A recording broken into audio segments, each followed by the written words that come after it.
Maybe this will get your attention. Listen closely. It's hundreds of thousands plastic coffins. So each one of those is a separate coffin stacked on top. There's probably, what, 20 to 25 per stack. And how many stacks? Literally hundreds of them. And you can fit 4 dead bodies per plastic coffin. It's basically a giant body bag. Tens of thousands of coffins. Officially, they're plastic grave liners. 7 feet long, 3 feet deep, with lids.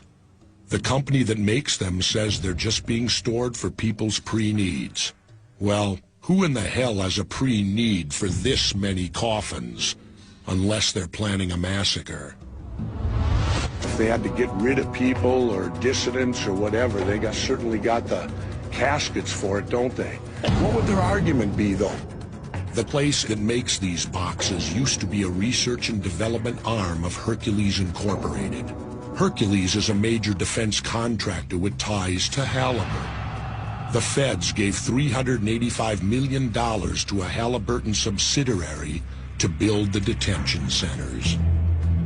It seems everything that I'm investigating, the trail seems to lead to Halliburton all the time. Exactly, Governor. The admitted Homeland Security contracts with those camp centers, I mean, that's even admitted in mainstream news. It's Halliburton. It always goes back to Halliburton. But it doesn't end there. These detention centers and camps are run by FEMA. The federal agency that's supposed to help us in crisis is ready to round us up. FEMA already has the country divided into 10 regions, and they match almost perfectly with the Council of Governors' 10 sectors. And so these are sitting here waiting for the implement of martial law, possibly. And remember, this is right outside Atlanta, Georgia, where the Centers for Disease Control is based. Alex Jones was about to fit the last piece of this puzzle, how the concentration camp plan would be put into action. I'm going to give you some of these secret government documents that we've gotten from where they admit that they've got stockpiled for the biological pandemic.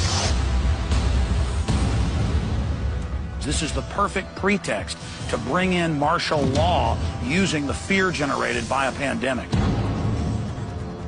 They'd start a pandemic as an excuse to put away anybody who gets in the way of their power grab. The feds would trigger a nationwide outbreak of deadly disease. The bodies would pile up, the military would pile in, and the concentration camp gates would open. We have government documents where the CDC is preparing for mass pandemics, hundreds of thousands or even millions dead.